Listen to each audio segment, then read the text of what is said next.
Hello and welcome to the Miko Bits show. And today I have Casmir Patterson from NFTYCO. And, Casmir is one of those extraordinary, brilliant humans at this intersection of culture and technology known as NFT. Someone who's extremely erudite on both topics and is able to synthesize a lot of cultural information as well as technological information in depth. So, I'm really excited to have her on my show and looking forward to having a great conversation about NFTYCO. So, I guess first things first, welcome to the show. Thanks for having me. Absolutely. So I'd love to kind of go right to the NFTYCO and kind of try to understand how you define the problem that you're solving. Sure. So NFTYCO stands for NFT you can own. And I think that now we're in a cultural gateway point whereby which people who haven't yet heard of NFTs or the technology that it brings, they're really curious to how many things can be NFTifiable. Yeah. And, one of the first things that we did at NFTYCO was, turn sneakers into NFTs. And so we found that by having a representation of, something that's so abstract as non-fungible tokens, like what does that even really mean? It helps people to come into the metaverse with us. So we were the first to basically, provide an algorithmic approach to sneaker culture. We took the colorways from NBA 2K, NFL teams, NCAA teams, streetwear brands like Supreme, and we tokenized them.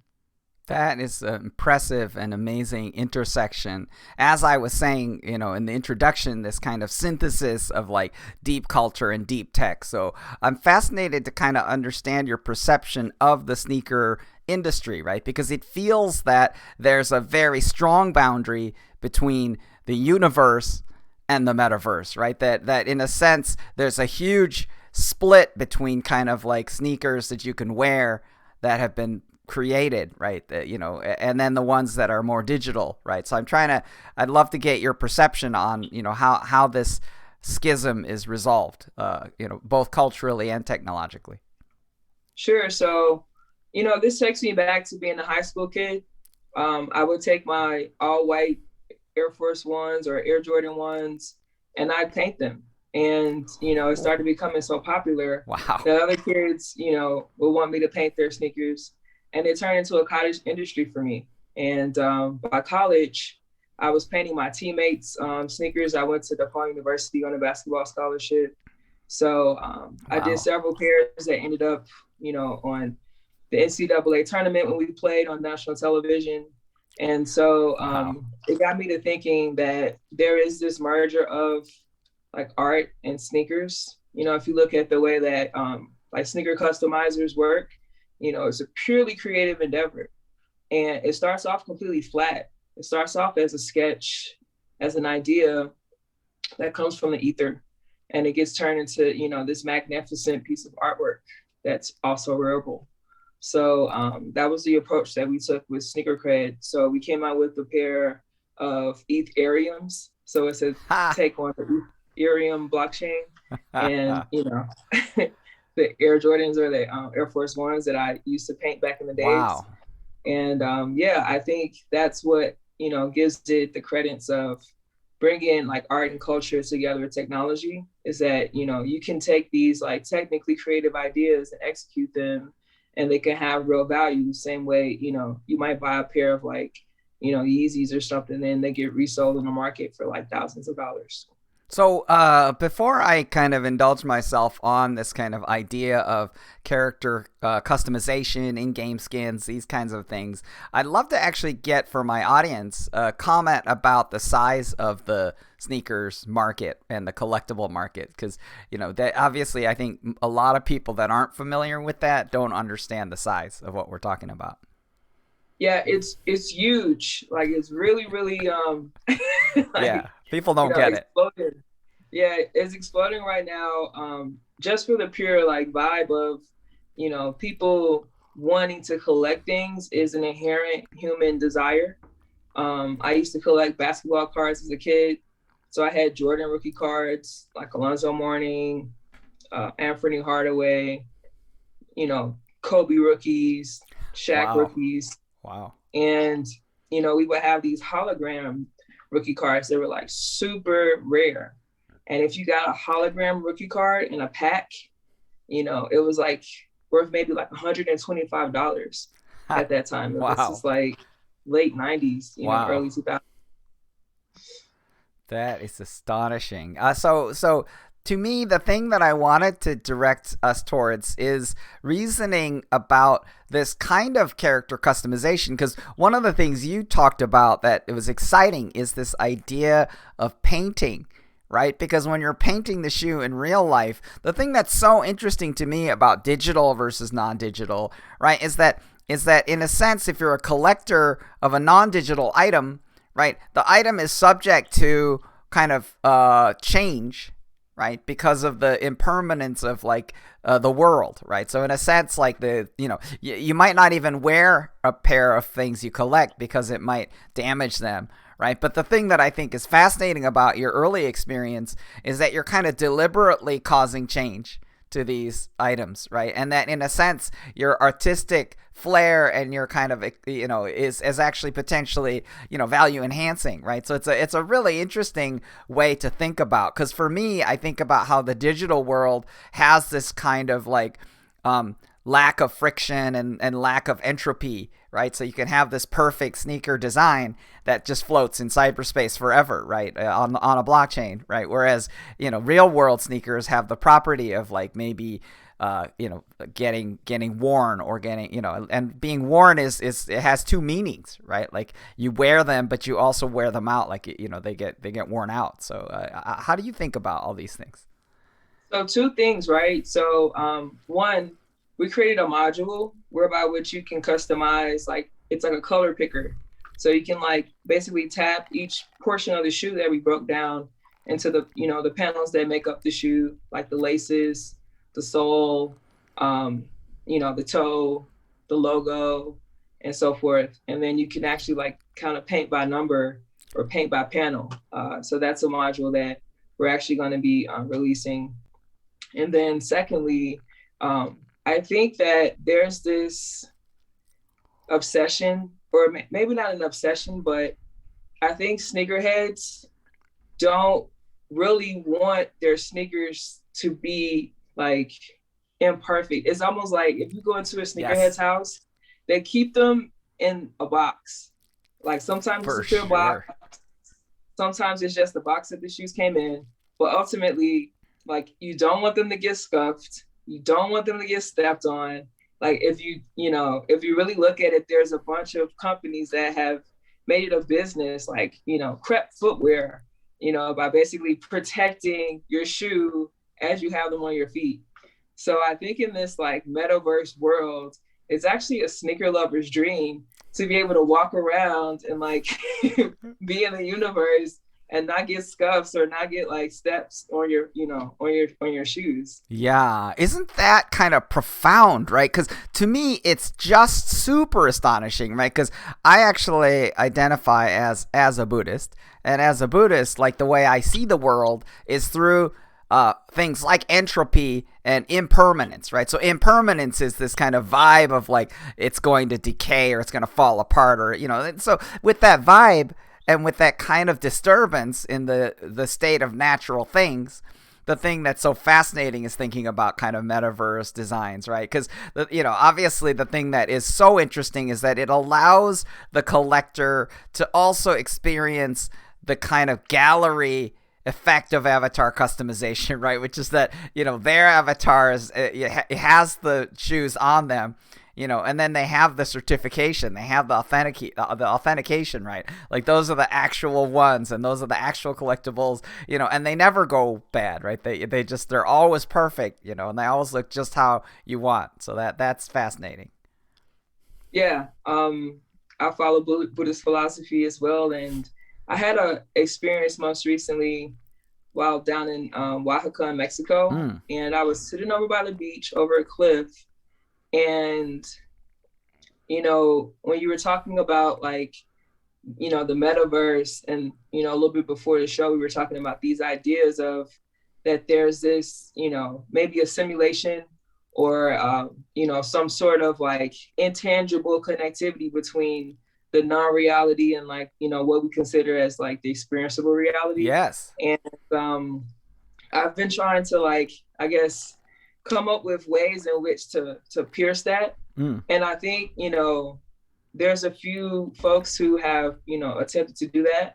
And there's a few ways in which that, you can do that approach. Like some do it through meditation, some do it through psychedelics, Yep. Others do it through, adrenaline type experiences. But I think, what the metaverse provides is this substrate in order to, I guess, like, partake in these ideas that could only be experienced in, some other type of, reality, quote unquote. Yeah, I'm very excited about that, and I'm excited about the kind of ideas of the metaverse, because if you look at the metaverse from a Buddhist perspective, and, this isn't particularly novel, right? Because in a sense, when you think about something like the Matrix, it's fairly clear. And there's been a lot of kind of contemporary academic research on how the Matrix kind of capitulates the themes of Buddhism, right? But like, what I'm really trying to articulate is that there's this notion of this kind of transcendental construct, right? Which is this digital metaverse construct, right? Which is effectively transcendental, right? Because, obviously in this game or metaverse world, like, obviously there's this idea that maybe you can be killed in a game, but you don't experience bodily harm or decay, right? So in a sense, it's sort of a world that's mathematically perfect, right? And that kind of becomes an attraction for people. And, in a sense, I think a lot of game players who I think almost all blockchainers I've met are also play games, is that there is this notion of perfection and mathematics and permanence, and even this drive for open source software is a attempt at immortality, right? In the sense that you want to have this convergently perfect ultimate version of a thing.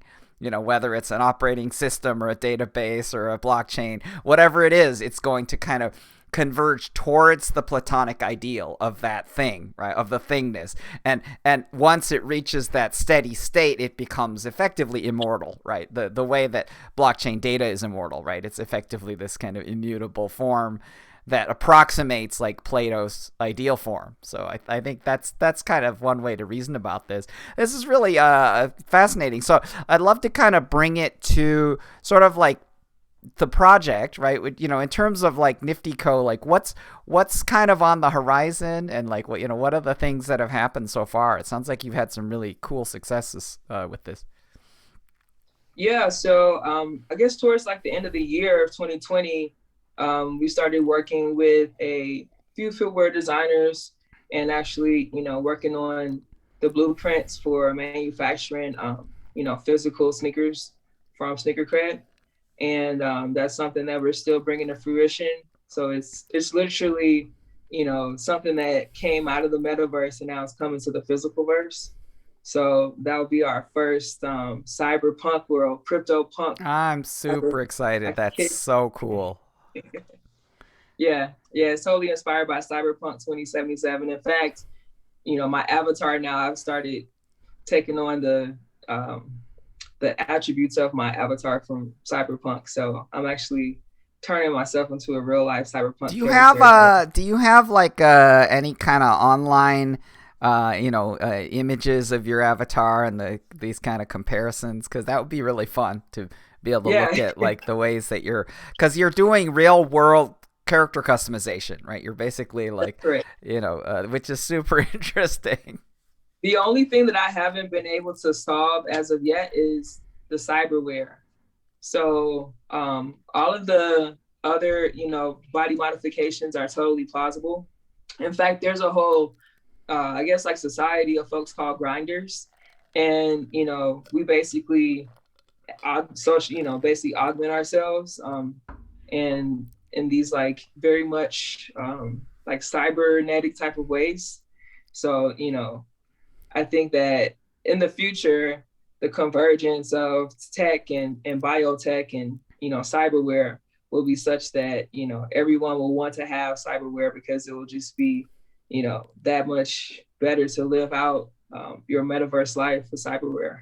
Yeah, it's interesting, right? Because I think the picture that you're painting is sort of the post or transhumanist, ideal, right? Which is this kind of like, significant reality modification and, these kinds of, prosthesis constructs. So, I guess for me, like one of the things I've been thinking about, for example, is how, like my phone is like a neural prosthesis, right? It's basically it's like a coprocessor, right? So in a sense, like, you could, because one of the things that's so fascinating is that a lot of the ways that I use my phone is as a peace of mind device, right? So in a sense, like I use it for kind of parallel threat coprocessing. Like for example, one thing I discovered, and I ended up having to use like a watch, is that like, I was trying to preserve my flow state, right? And because of that, and I just got really inspired by a tweet by Alexis Ohanian about like, you got to preserve your flow state, right? And so because I got so into this, I actually started showing up late to meetings and stuff, which is super bad. Like, because I would just be in my flow state. Yeah, I would be in my flow state, right? So in a sense, like what I ended up doing is I ended up offloading it to my like electronic wearable devices, right? So I basically ended up like outsourcing it. So now this thing worries about my disrupting my flow state, and I can maintain my flow state, but I get warnings, so like it's like, hey, the hour's about to convert, like your next meeting's coming. Is that through your Apple Watch? Yeah, I'm actually using a Wise watch, which is like the super cheap knockoff, but it works super well. So, it's been awesome. So, but I kind of swinging back around, one of the things that I would love for you to comment on is that I was thinking the following, that the authenticity should transfer from the real to the digital. And what I mean by that is that what you can imagine is that like when you go to sneakerheads, right, like having the vintage actual shoe is the real, right? And then having some kind of digital certificate that authenticates, it's like, oh yeah, whatever, like I got the thing, but what I would love to see is I would love to see a transfer of the authenticity to the digital. And the reason why I think, so the use case that I'd like to propose is I'd like to propose what if, because I think of the instantiation of the shoe as being a almost like a 3D printing exercise, right? And so the reason why I want to say that is what I would love is I'd love the idea that the true ownership of the asset is permanent, right? And that you can effectively pay just to have the shoe printed over and over again. Right, but that your passion is for the permanent digital object, because if you did that, then the owner could just wear them like with impunity, and then when they kind of start looking ratty, they could just print a new one, and the thing that they really owned is the virtual rather than the physical. So I'd love to hear your comment. Yeah, sure. That's actually how we went about our design brief is to create a shoe that can be 3D printable.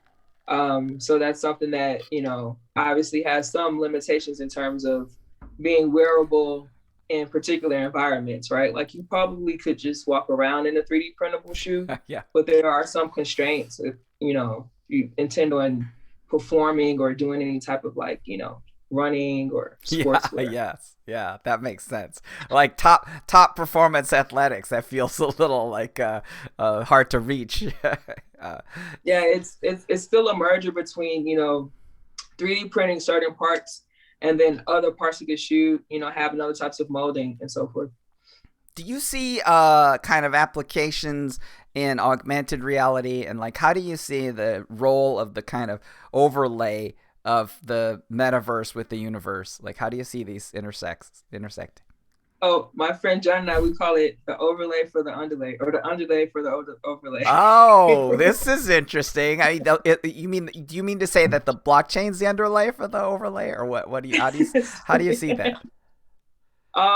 So essentially I see, there being a substrate, and the substrate is, not filled in anywhere besides, maybe through your cybernetic glasses that project out, Yep. Your augmented space reality.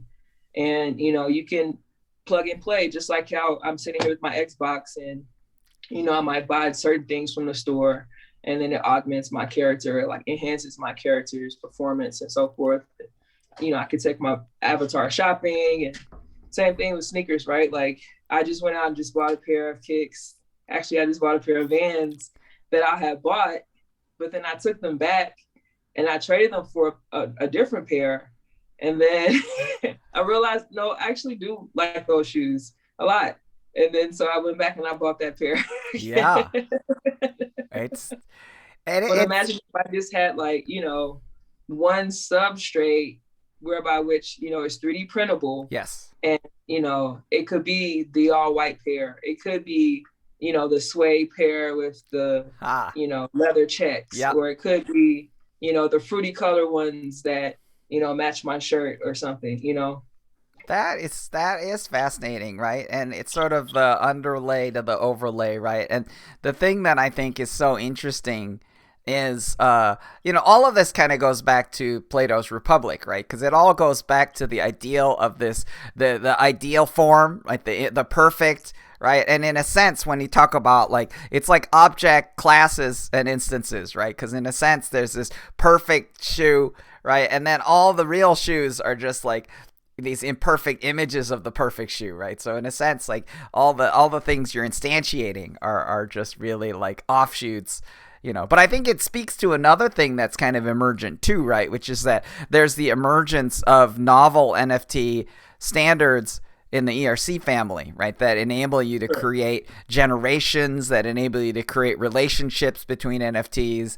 including things like parentage, right? So then you can have kind of a graph of designs, or you can have a graph of like, different kinds of variations, right? So you can have this conservation of the platform, and then you can have variations that kind of create kind of potentially infinite derivation, right? And I think that kind of structure, when coupled with a system of financialization, become really, really intriguing, right? Because, obviously you can own the root, but you can also own like any branch or leaf. So I don't know, what are your thoughts about like these emergent standards and how they interact with what you're doing?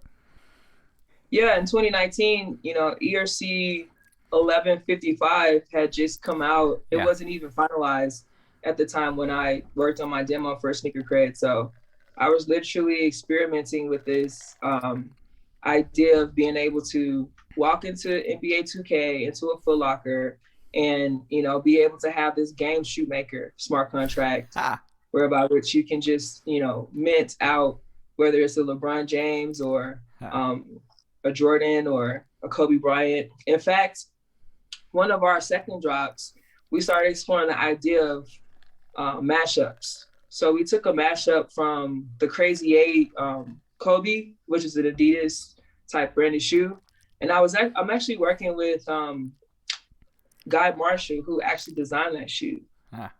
And we put together an NFT that's coming out pretty soon. So check out for that. But this particular mashup we call the Crazy J, because it follows the lineage of Kobe Bryant and Michael Jordan's almost like, competitive parentage. Because obviously, Michael Jordan created, the shoe that basically spawned sneaker culture. Yes. And Kobe Bryant was such a fan of Michael Jordan. He went to the NBA early so that he could make sure that he played against him before he left the NBA and retired the first time or the second time. And then, so those two mergers like were, literally like looking at the legacy of Michael Jordan and his, obviously like style and everything that led to the Jordan brand and what it's led to sneaker culture. And then Kobe Bryant, his legacy and so forth. And so we did this merger, this mashup shoe, where it doesn't exist anywhere else besides in the metaverse. It's this complete, just idea. And it's based around this one artist, Ken Fresh, who did this series called Love Child. And it's basically, if you take two or more sneakers and mash them up, and what will come out? What would this look like? What Oh my actually, God, that's so what great. sneaker genetics comes out of that.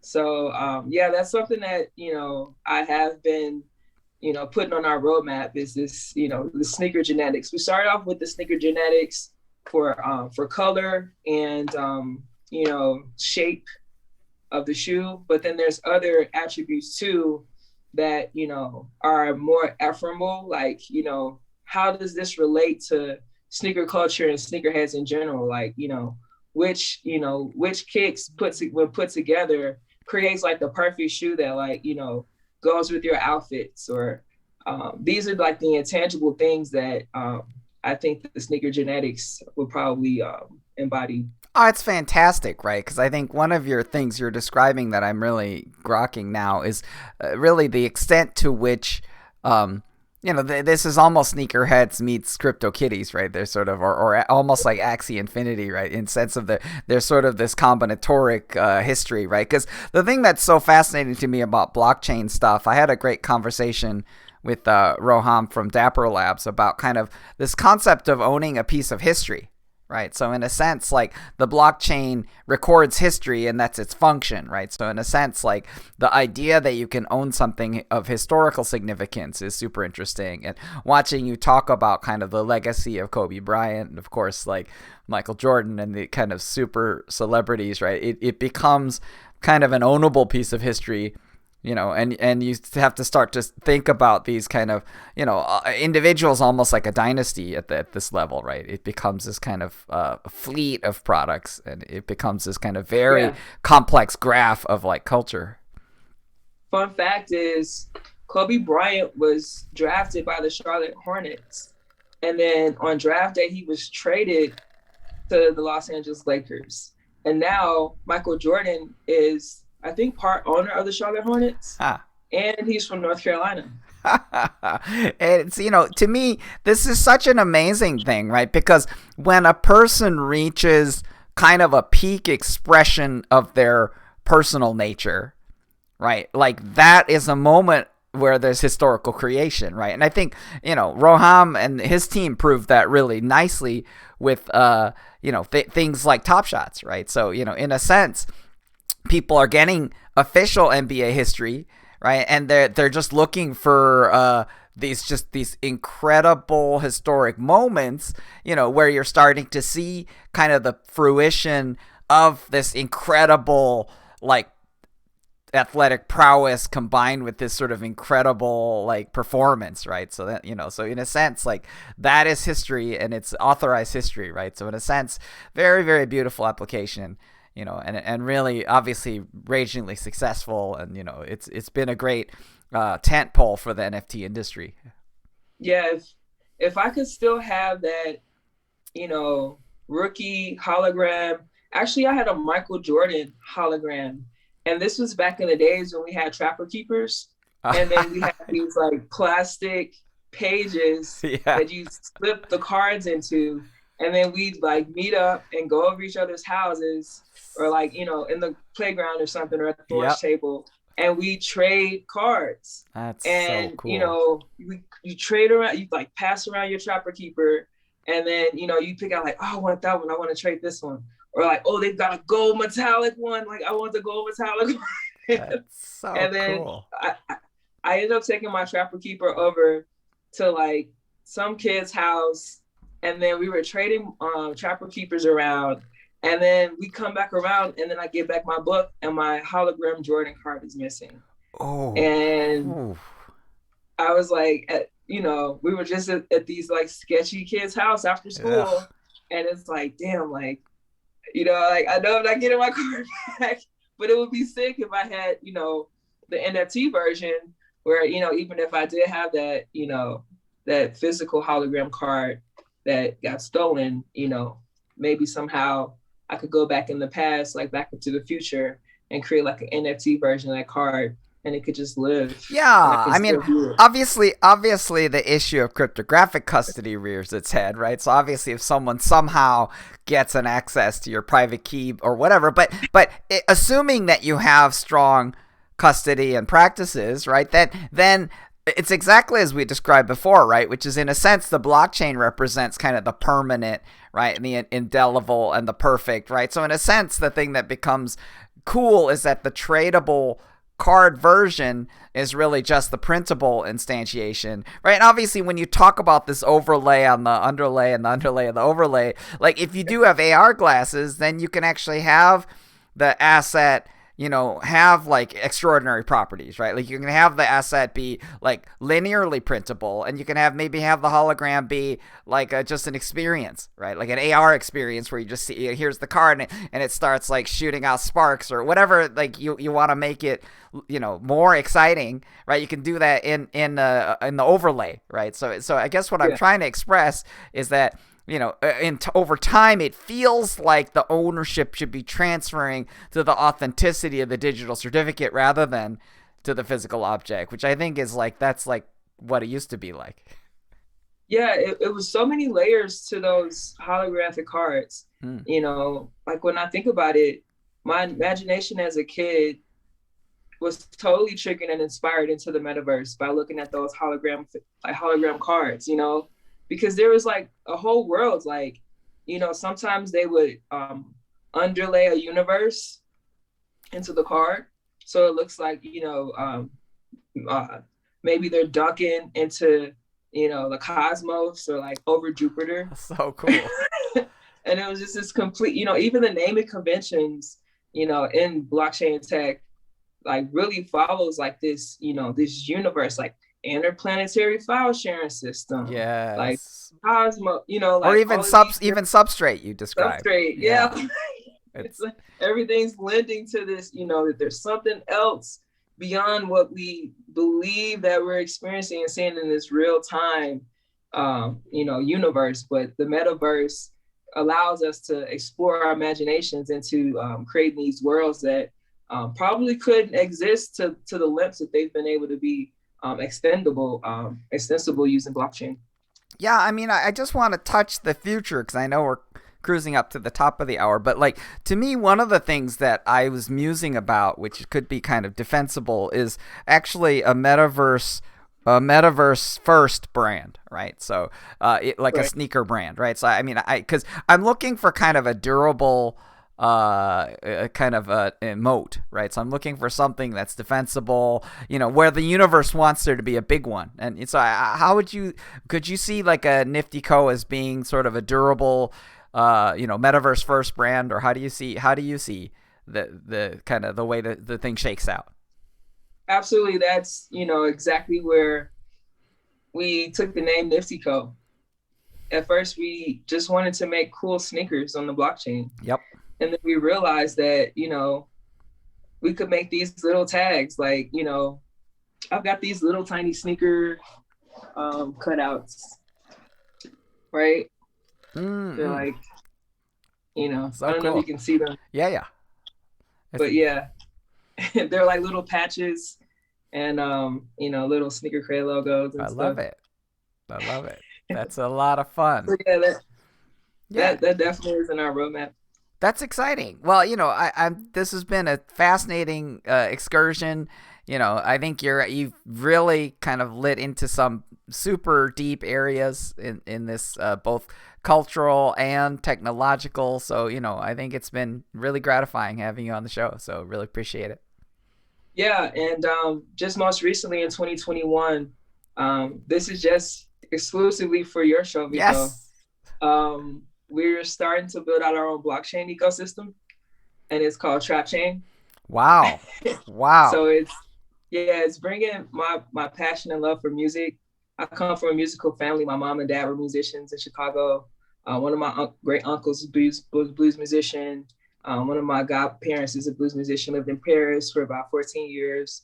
And I wanted to do something that aligns with my interests and do something strictly for the culture. So we're launching a TrapChain. So It's basically, it's going to be an interoperable blockchain specifically for trap and rap.